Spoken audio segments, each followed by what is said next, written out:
Juste avant que la vidéo commence, tu dois absolument savoir que tu peux récupérer une formation gratuite Assure ton bull market comme un pro et en plus de ça un accès VIP au contenu exclusif. Défile dans la description de cette vidéo, clique sur le premier lien juste ici, clique sur obtenir gratuitement, remplis ce formulaire, trade sur notre plateforme partenaire BitGet et obtiens le contenu VIP qui te permettra de trader à mes côtés en suivant mes stratégies et un accès VIP sur mon Discord. Également, tu recevras automatiquement mon top 5 altcoin pour 2024. Tu peux retrouver une vidéo qui t'explique tout dans la description juste ici. Bon visionnage. Bonjour à tous, j'espère que vous allez bien. On se retrouve pour le brief du mardi 21 mai 2024. On se fera un point Bitcoin, Ethereum qui a potentiellement augmenté les probabilités d'avoir une approbation de son ETF. On en parlera aujourd'hui et je sais pas si je vais parler d'altcoin aujourd'hui. Honnêtement, on verra en fonction du timing. On va se focus énormément sur Bitcoin et Ethereum. Si jamais on n'a pas le temps, on fera les alts, mais si jamais on a le temps, on fera AAV aujourd'hui car vous l'avez choisi. Juste avant de commencer le brief, je tiens à vous indiquer qu'il y a le concours KCGI qui va commencer sur BitGet. Donc c'est un énorme tournoi. En fait, il y a jusqu'à 5 millions de dollars à gagner. Non, pardon, jusqu'à 500 000 dollars. J'ai créé une équipe. Si vous voulez la rejoindre, c'est le premier lien en commentaire épinglé. Vous cliquez sur le premier lien, tous les liens utiles concernant mon contenu. Ça va vous ramener juste ici. Et là, vous cliquez sur KCGI. Donc là, j'écris 5 millions, mais je changerai ces 500 000. Et vous pouvez justement rejoindre la team, trader avec nous et on pourrait potentiellement gagner le lot si on est beaucoup, parce qu'on a une grosse communauté. Donc n'hésitez pas à nous rejoindre, vraiment, ça pourrait potentiellement nous faire gagner. Donc voilà, qui ne tente rien n'a rien, n'overtradez pas. Le but c'est pas que vous tradiez comme ça dans le vide. Si vous n'avez pas de trade, vous tradez pas. Si vous avez des trades, autant les passer dans l'équipe, comme ça vous nous ferez avancer et potentiellement on pourra gagner et redistribuer les prix au sein de l'équipe. Du coup ça serait plutôt pas mal. Les liens sont en commentaire épinglés, n'hésitez pas à nous rejoindre. Alors du coup, le Bitcoin, mais on va commencer par Ethereum, parce que ça va expliquer cette accélération de momentum sur Bitcoin. Alors, on a les ETF, les analystes ici au niveau des ETF qui nous disaient qu'il y avait 25% de probabilité qu'on ait des ETF, il y a encore de ça quelques semaines, sur Ethereum. Et hier, il y a une bombe qui a été lâchée où il y a Eric Balchunas qui nous dit ils ont augmenté leur probabilité qui est un ETF à hauteur de 75%. Donc c'est énorme. Faut savoir que ces gars-là généralement sont bien informés, sont au courant de ce qui se passe un petit peu et ils ont quelques rumeurs, ils ont eu quelques petits échos comme quoi ça pouvait avancer et que du coup les probabilités ont drastiquement augmenté. Donc c'est plutôt une bonne chose, ça le marché l'a pricé directement.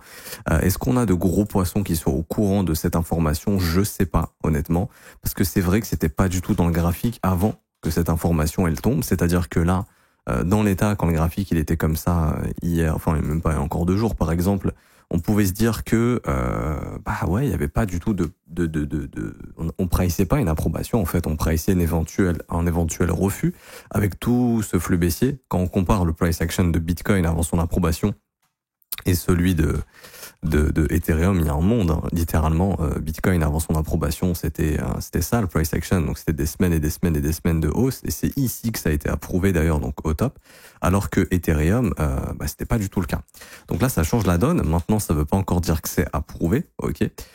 On verra bien si jeudi c'est le cas, parce que jeudi c'est la dernière deadline. Donc si jeudi c'est le cas, let's go. Je pense qu'on pourra peut-être même confirmer le mouvement. Bon, bien sûr, il y aura un moment donné où le prix va retracer, parce que là on a beaucoup de gens sur les contrats dérivés qui sont venus en mode FOMO. C'est normal, hein. Tout le monde a vu la news, donc tout le monde a long en même temps. Ici, quand on vient sur l'order flow, on voit que l'open interest, je vais juste cacher lui. Hop. L'open interest, il est passé en l'espace de quelques minutes, en l'espace de quelques heures, de 6 milliards à 8 milliards 290 millions. Je sais pas si vous vous rendez compte, mais une hausse d'open interest, c'est du record. C'est un record sur Ethereum. C'est-à-dire que sur cette bougie, il y a tout le monde ici qui est venu long et short Ethereum.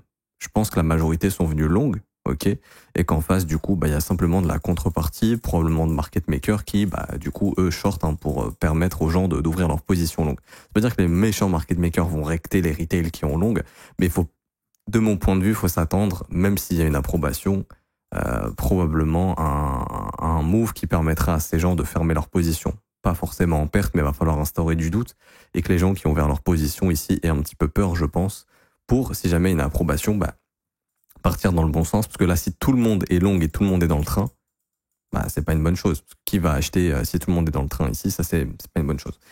Voilà. les marchés vont pas donner le gain à tout le monde, bien évidemment. Donc, faites attention. Moi, ce que je recommande personnellement, et c'est ce que j'applique sur moi-même, je prends aucune décision. Donc, je conserve mon spot de Bitcoin pour le moment, tranquillement, qui s'apprécie grâce à ce genre d'informations. Mais je touche pas au marché jusqu'à au moins jeudi, en attendant s'il y a un refus, une approbation. S'il y a une approbation, je pense qu'on y verra plus clair la semaine prochaine, et là je pourrai reprendre des décisions tranquillement, voir directement les bonnes opportunités, les bonnes localisations, etc. Où est-ce que je pourrais rentrer s'il y a des assets qui m'intéressent autres que BTC, ou même sur Ethereum par exemple. Mais là, pour moi, franchement, rentrer là, c'est quitte ou double en fait, et il n'y a pas d'avantage à faire ça pour moi. C'est 50-50, donc autant aller au casino et au misé rouge, hein. Donc ouais, je veux dire que ça sert pas c'est pas mon style de trading personnellement, et s'exposer à levier comme ça avant une news aussi importante, c'est dangereux, parce que si jamais jeudi on nous dit bah non en fait c'est pas accepté, ETH va retracer le move et ça sera encore plus violent, parce que tout le monde va vouloir fermer ses positions en même temps, et à ce moment-là, il y aura pas de contrepartie. La contrepartie elle va se trouver sous les 2790, donc c'est ici en fait que la contrepartie elle va se trouver. C'est ici que le prix va pouvoir freiner. Donc ça peut être dangereux, ok? Il est possible de programmer un bot ou quoi qui analyse les flux Twitter. Si jamais il voit ETF pas approuvé, il clôture la position. S'il voit ETF approuvé, il peut la garder. Enfin, c'est possible. Après, je pense qu'il faut rester devant les écrans 24/24. Si vous avez la possibilité de le faire, pourquoi pas. Mais en tout cas, moi, c'est pas mon cas. Et j'ai pas envie de prendre ce risque-là. Donc ouais, je préfère attendre que la tempête passe. Parce que ça reste une tempête, hein, même si les prix montent. Courir après un prix aussi élevé avec autant de gens dans le train, je pense que c'est assez risqué. Donc ouais, je suis plutôt dans l'optique d'attendre pour le moment. Maintenant, on va voir techniquement ce qu'il en est. Techniquement, c'est assez positif ce qui s'est dessiné, dans le sens où finalement ce range ici a fini par casser au nord. Donc là, c'est un catalyseur. C'est un peu un green swan, si je peux l'appeler comme ça. C'est un événement que le marché n'a pas du tout, le marché n'a pas vu venir ici. Je pense qu'il y a même peut-être de gros poissons qui sont coincés dans des positions vendeuses qui vont essayer d'en sortir probablement. Parce que je pense que c'est un revirement de situation assez important, et ouais, si jamais des insiders étaient au courant de tout ça, bon, soit ils ont accumulé ici tranquillement, ce qui est possible, hein, mais le price action, je pense qu'on aurait été quand même dans un petit flux haussier avant tout ça. Là, il y avait vraiment trop de faiblesse sur Ether, on l'a vu sur ETH BTC par exemple. Si tu t'es en train de pricer, que t'as des insiders qui sont au courant de quelque chose, ETH BTC ressemble pas à ça. Donc je pense qu'il y a pas mal de gens qui sont surpris. Et on verra si ça se concrétise justement jeudi. Là, il reste 2 jours à attendre, on verra bien. Maintenant, si vous avez peur de rater l'opportunité, sachez que ces genres de bougies, ça crée des inefficiences énormes que le marché reviendra travailler. Donc là, en gros, ça dépend comment la bougie elle clôture. Mais imaginons que la bougie elle clôture comme ça. Hop, aujourd'hui, on fait un plus bas et puis on clôture plus haut. Je sais pas, imaginons on fait ça aujourd'hui. Ce qu'il faut comprendre, c'est que ici, on va créer ce qu'on appelle une imbalance. C'est une inefficience que le marché finira par venir travailler et combler. Partiellement, totalement, ça on s'en fout. Mais vous vous dites que ça, si l'ETF il a approuvé, c'est une zone d'achat exceptionnelle. Ok. Donc soit vous prenez les risques de FOMO ici, ça vous regarde, parce que vous dites non mais moi je peux pas attendre que le prix revienne là, je vais rater l'opportunité, etc. Dans ce cas-là, ok. Si c'est en accord avec votre plan, il n'y a pas de souci. Mais en tout cas, la zone pro pour entrer en cas d'approbation, même si le prix monte, ça sera pour un swing trader, hein, pour moi, si le prix par exemple revient ici. Là, ça sera la zone parfaite pour trouver un swing long tranquillement et simplement capturer le prochain mouvement. Parce que si, imaginons là, on continue de pumper, ça se trouve, ça va être le cas. Imaginons on se retrouve à l'ATH à plus de $4000 demain ou après-demain, et que l'ETF il a approuvé ici, ça va être une zone de TP énorme, tout simplement. Et ça veut pas dire que le prix va descendre, hein, mais quand le prix va retracer, il va chercher probablement à combler les inefficiences qu'il aura laissé traîner sur ce mouvement haussier. Donc là, l'inefficience, elle est là. Ok, tout simplement. Voilà. J'ai pas plus de choses à dire. Pour moi, comme j'ai dit, je préfère ne rien faire actuellement, ni m'exposer sur du levier, ni changer mes plans, parce que moi, je suis toujours en BTC spot actuellement, et c'est la position que je compte garder pour l'instant, en amont de ce que je verrai se dessiner soit sur ETH ou soit sur les alt. Mais si je trouve un asset liquide plus fort que Bitcoin, si c'est Ethereum, je switchais sur Ethereum. Si c'est une autre altcoin, si c'est Solana, j'irais sur Solana, par exemple. Voilà. Donc ça, c'est un peu ma façon de fonctionner. Et ouais, d'un point de vue technique, c'est cool. Maintenant, si jamais vous doutez bien que c'est refusé jeudi et que tout ça, c'est un énorme coup de Trafalgar, si je puis dire, Bon, bah, attendez-vous à ce que le prix très vite vienne sous les 2770, parce que là, il n'y aura pas de contrepartie ici. Les gens ont acheté là. Si c'est refusé, le prix viendra se loger sous tous les stops ici à 2750. Donc à ce moment-là, Ethereum peut vite perdre 25% et on peut avoir un price action rumeur et au final, il n'y en a pas. Et là, le prix très vite revient là. Donc ça, faut faire attention à ça. C'est, comment dirais-je, le plus gros risque en fait. C'est vraiment le plus gros risque qu'il se passe ça en fait, tout simplement. Que Ethereum ici ne puisse pas avoir son ETF. Maintenant, en termes de localisation à atteindre, il y avait ce sommet à atteindre, on l'a complètement éclaté. Celui-ci également, la prochaine zone, elle est là, elle a déjà été atteinte. Donc pour moi, il n'y a plus rien ici, techniquement, à part le sommet des 4100 $. Donc ouais. Si le prix consolide ici en attendant une approbation, s'il y a une approbation, je pense qu'on peut push jusqu'au 4100. Si on est déjà au 4100 et qu'il y a une approbation, là on verra bien ce que fait le prix. Est-ce qu'il confirme le mouvement où il y a un sell de news? Et du coup, on reviendra travailler les inefficiences et là, on aura une poursuite haussière, probablement. Ou si c'est refusé et qu'on est venu là, on a sorti tous les vendeurs et derrière, l'objectif, c'est de sortir tous les acheteurs. Donc, il faudra s'attendre, pas en une bougie, bien évidemment, mais à un prix qui peut se diriger sous les lots ici. Donc voilà, vous avez un petit peu tout. Maintenant, il faut attendre. Est-ce qu'on a une approbation ou non? Si vous voulez prendre un risque avant ça, ça vous regarde. Moi, en tout cas, je le prendrai pas parce que je pense que c'est 50-50. Vaut mieux attendre que la tempête, elle passe et qu'on ait techniquement des eaux plus claires. Après, je comprends ceux qui sont en mode FOMO. Si vous êtes nouveau, que vous dites, oh là, ça explose, il y aura un ETF, on va monter, parce que Bitcoin s'est explosé quand il y a un ETF, etc. Oui, c'est possible sur le moyen terme, pour les prochains mois. Parce qu'il y aura des inflows sur Ethereum au niveau de ces ETF. Et du coup, ça peut être positif pour Ethereum. Mais n'oublie pas que le marché n'est pas unidirectionnel. Le marché retrace toujours. OK? Et c'est sur ces retracements, dans une tendance haussière, qu'on a les meilleures opportunités. C'est pas quand le graphique il est déjà complètement vertical, comme ici, où on se dit, ah, c'est peut-être le moment de rentrer. OK? Par exemple, en weekly, ici, il y avait des inefficiences que le marché a fini par retracer. Il ne les a pas comblées totalement, mais il en a comblé une, deux et partiellement une troisième. Là, on a ici une inefficience qui a été comblée. Là, on va en créer une. Il y a de grosses probabilités qu'elle soit comblée à un moment. Et pour un swing trader, je le répète, que ça sera vraiment cette zone ici qui sera pertinente. Je dis pas que Ethereum va baisser, loin de là. Je vous dis juste que si on est réellement dans une approbation, qu'on est haussier, etc., il y a de grandes chances qu'une fois qu'on soit au-dessus de ce sommet, que l'objectif de retracement puisse être celui-ci. Là, ok? Et là, ça pourrait être une bonne zone pour capturer le prochain mouvement. Mais si tu rentres en mode FOMO ici, tu peux te faire sortir là-bas. Si tu rentres en mode FOMO ici, que tu sais pas prendre tes profits, tu peux sortir à break-even ou te faire sortir ici. C'est ça le truc. C'est aussi de développer une stratégie qui vous permet de trouver vos propres points d'entrée. Et là, tout le monde a le même. Parce que tout le monde a acheté ici. Je pense qu'il y en a encore beaucoup qui hésitent, qui vont probablement craquer et le faire au pire endroit. Le pire endroit, je pense que ce serait là, au-dessus des 4000. Parce que c'est ici la contrepartie vendeuse, en fait. Donc là, ce serait pas la meilleure zone pour le faire. Mais c'est vrai que c'est très compliqué quand il y a ce genre d'événement. C'est un peu comme quand on a, enfin, c'est la même période que quand on avait eu le Covid, où le graphique était, ressemblait à rien du tout, avec une méga bougie rouge, etc. Ça, c'était un Black Swan. Bon, ça, c'est un Green Swan. On va l'appeler comme ça. C'est plutôt positif. Ça nous fait une énorme bougie verte. Maintenant, à voir. Encore une fois, s'il y aura l'approbation ou non. Concernant Bitcoin, et du coup, Bitcoin, on y voit un petit peu plus clair parce que lui, il était déjà dans un mouvement haussier. Et on va voir justement les objectifs qu'on avait vus ensemble. Donc on avait vu ensemble la zone ici d'imbalance 68 000, 69 500.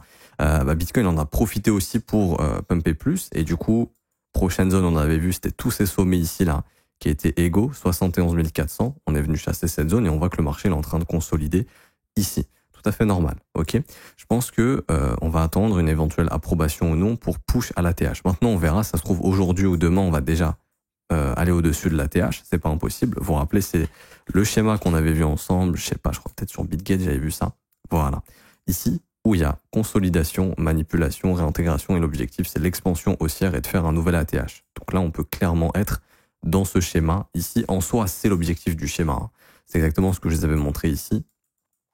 Où consolidation, manipulation, réintégration, expansion. C'est exactement la même chose. On est en train de faire exactement la même chose qu'on a fait en janvier. Ici sur le BTC, et perso je vois plus d'objectifs à atteindre. Pour moi, Bitcoin a déjà tout atteint. Donc son prochain objectif, c'est d'essayer de faire un nouvel ATH à 74 000 $. Est-ce qu'on va le faire aujourd'hui, demain? Est-ce qu'on va le faire dans les prochaines après l'approbation de l'ETF, ça, honnêtement, c'est impossible d'y répondre, parce que déjà ici, on a une grosse bougie.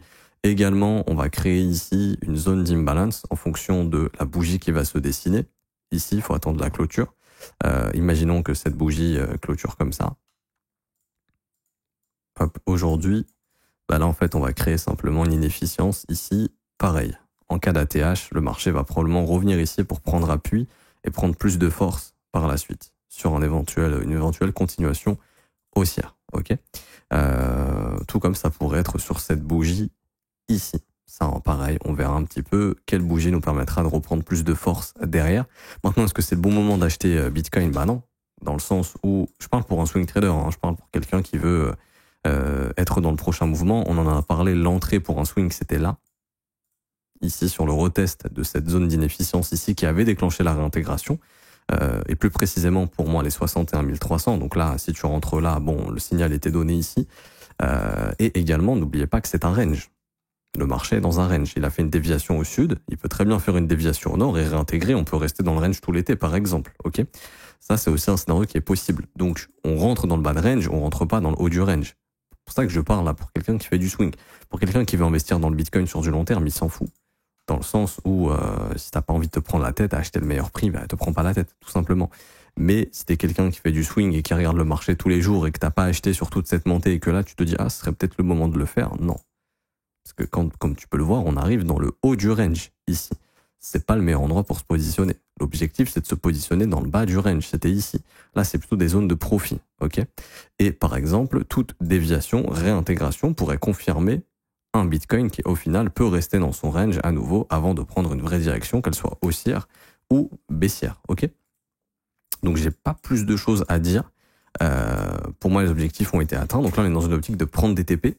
Quand on avait vu ce trade ici sur la réintégration, donc c'était assez simple, 61 300, stop loss juste ici, hop, et on avait vu tous les TP, donc il y avait premier TP au-dessus de ce sommet, deuxième TP 68 000, donc ça a été tapé hier, troisième TP 71 400, ça a été tapé également hier, et le dernier TP, il est assez simple, c'est nouvelle ATH. Après, comme je disais, c'est pas forcément un dernier TP, ça peut être juste 80% de la position, on garde 20% s'il y a de l'appréciation au-dessus de l'ATH pour prendre plus de profit plus tard. Mais voilà, ça c'était le setup qu'on avait vu ici sur la réintégration pour aller chercher l'ATH. Donc là, simplement, bah, on est dans une optique de prendre des TP et pour un swing long, à nouveau, pour retrouver du swing ici, ça dépendra, soit ce sera sur cette bougie d'impulsion, ici, soit sur celle-ci. Donc ça, il faudra voir un petit peu ce qui peut se faire sur des unités de temps plus petites, etc., etc. Voilà. Et également, je rentrerai pas dans les détails parce que c'est assez technique, mais cette bougie est assez importante ici. Et c'est normal de voir Bitcoin consolider là. Ok. Exploser cette bougie ici, ça serait un signal assez puissant. Et là, pour moi, ça augmentera les probabilités. Imaginons que là, on défonce la TH. Par exemple, genre aujourd'hui, on continue de pumper, on va chercher la TH. Demain, on continue et avec l'approbation de l'ETF d'Ethereum, voilà, on continue de pumper énormément. Imaginons, on va à 80 000 $, etc. La prochaine phase de retracement sera probablement dans cette zone ici, parce que ça deviendra une zone très très importante. Mais à ce moment-là, j'y reviendrai et ça augmentera les probabilités d'éventuellement laisser cette inefficience pour beaucoup plus tard. Par exemple, pendant un bear market, etc., etc. Ok. Et du coup, le pullback qui sera offert pour capturer le prochain mouvement, ça sera dans cette zone, donc entre 67 et genre 70 000 $. Et c'est ici qu'on aura le point de pullback pour faire une prochaine vague haussière, par exemple passer de 70 à 90 000 ou plus. Ok. Et donc c'est sur ce genre de mouvement que tu gagnes de l'argent. C'est pas en arrivant ici et en te faisant liquider ici, tout simplement. Mais ça, pareil, je rentrerai dans les détails à ce moment-là. Déjà, on attend de voir ce que va dessiner le prix. Donc, retenez quand même positif sur du long terme si le TF d'Ethereum est approuvé. Maintenant, d'un point de vue technique, n'oubliez pas qu'on a énormément de gens qui ont pris beaucoup de risques sur les contrats dérivés avec de gros leviers. Donc, le marché va, je pense, va essayer de chasser ces gens-là. Il suffit juste d'un dump de 2-3% et ces gens sont liquidés. Hein, donc, il faudrait pas grand-chose. Après, si le gars il est rentré là, par exemple, bah, faudra aller sous ce niveau, de 3% sous ce niveau, voilà. Donc en gros, faut se dire que, par exemple, hein, il y a des chances que les inefficiences qu'on a laissées ici, si j'y arrive et je m'arrêterai là sur Ethereum, les inefficiences qu'on a laissées là, on y revienne, pas forcément qu'on vienne combler ça totalement, mais qu'il y ait à un moment donné Ethereum qui puisse venir faire un petit tour là-dedans avant de faire une poursuite haussière. Ça peut se faire avant l'ETF, ok. Ça peut se faire après, ça on verra bien, mais en tout cas cette zone ici est assez importante et le marché risque d'y revenir pour soit confirmer le mouvement, soit ne pas le confirmer. Ça dépendra de l'ETF. Donc là on est vraiment raidé par le fondamental, surtout qu'il y a franchement je m'arrêterai ici pour aujourd'hui, du coup je ferai les ailes demain, désolé, sinon le brief va durer 3 plombes. On a un catalyseur énorme, une approbation d'ETF, c'est l'événement de l'année sur Ethereum, c'est l'événement de l'année pour le marché crypto. Si jamais c'est approuvé, ça va attirer énormément de cash dans le marché, donc ça sera hyper positif pour le marché crypto et ça pourra refluidifier justement une entrée de liquidité, je pense, dans le marché crypto et ça pourra alimenter les altcoins, donc ça sera plutôt pas mal. Par contre, si c'est refusé, attendez-vous à un big nettoyage de tous ceux qui ont FOMO ici sur Bitcoin et tous ceux qui auraient FOMO sur Ethereum, pareil, parce que Ethereum, ça sera, je pense, direction $2780 et Bitcoin, si on a un refus de breaker cette zone et qu'on va pas chercher la TH, je pense que ce sera retour dans les 64 500, 63 000, et ce sera là, les opportunités. Parce que tous ceux qui auront long ces derniers jours se feront liquider, et c'est ici que le marché va pouvoir trouver de la contrepartie, probablement pour soit confirmer une hausse ou carrément confirmer un top, ok. Mais en tout cas, c'est ici que ça se jouera, s'il y a un refus. Parce que s'il y a une approbation, à voir si le prix reviendra chercher cette inefficience. Si jamais il y a une approbation et qu'il y a vraiment encore du flux haussier, je le répète, je pense que ce sera cette zone qui sera notre zone de bottom pour une éventuelle continuation haussière. Mais bon, ça encore une fois, on verra bien, donc surveillez bien les marchés. N'oubliez pas de vous abonner, d'activer la cloche pour être notifié des prochains briefs parce qu'on va analyser tout ça ensemble. On verra aussi les inflows sur les ETF du Bitcoin, voir si ça suit encore. S'il y a une approbation, on surveillera aussi les inflows sur les ETF d'Ethereum. S'il y a beaucoup d'inflows, ce sera super positif pour Ether. Donc je m'arrête ici. N'hésitez pas à laisser un pouce bleu, vous abonner si ce n'est pas déjà fait. Je rappelle également que vous avez tous les liens importants en premier lien de commentaire épinglé. Vous cliquez sur ce petit lien que je viens de vous montrer. Ça vous ramène juste ici. Vous avez la formation gratuite et son VIP qui est 100% gratuit. Vous cliquez sur ce lien, vous remplissez le formulaire. Vous avez la formation gratuite. Vous voulez rejoindre le VIP, vous ne savez pas comment faire. Il y a une vidéo qui vous explique tout sur rejoindre le VIP gratuitement, il n'y a rien à payer. Le VIP, c'est des market reviews quasiment quotidiennes, du suivi de trading en live, on vous enseigne des setups, on vous enseigne plein de choses. Il y a déjà plein de membres de la chaîne qui connaissaient quasiment rien en trading, qui maintenant arrivent à développer des setups, à sortir 3, 4 de risk reward, etc. C'est assez fou, je vois ça dans le salon VIP tous les jours. Donc si vous voulez aussi apprendre, n'hésitez pas à rejoindre, c'est 100% gratuit. Le KCGI, je sais pas si c'est encore 5 millions ou 500 000, je crois qu'ils ont fait une coquille sur le site, ils ont écrit 500 000, mais je crois que c'est 5 millions. Je vais vérifier, si c'est 5 millions, je laisserai 5 millions, si c'est 500 000, je modifierai, mais en tout cas, voilà, il y a une grosse somme à gagner. N'hésitez pas à vous inscrire, à rejoindre la team, tout simplement, pour qu'on augmente nos chances de gagner. Et si vous voulez rejoindre l'école du trône et vous former à mes côtés tous les jours, vous cliquez sur ce lien ici. Ça commence à partir de 49 € par mois, c'est sans engagement. Vous pouvez annuler le renouvellement quand vous le souhaitez. Vous avez les offres 3, 6 et 12 mois qui sont moins chères. Ça vous fait moins cher à payer, mais c'est une offre sur le long terme. Tout simplement, vous avez une formation de 19 heures qui vous est offerte et en plus de ça, vous avez un accès au brief quotidien tous les jours, on analyse des marchés et là je vais rentrer un peu plus en profondeur sur les altcoins, etc. Et on va essayer de poser quelques plans et une gestion du risque pour justement ces événements à venir. N'hésitez pas à nous rejoindre, vous êtes les bienvenus, je m'arrête ici, bonne journée à tous, on se retrouve demain, ciao ciao.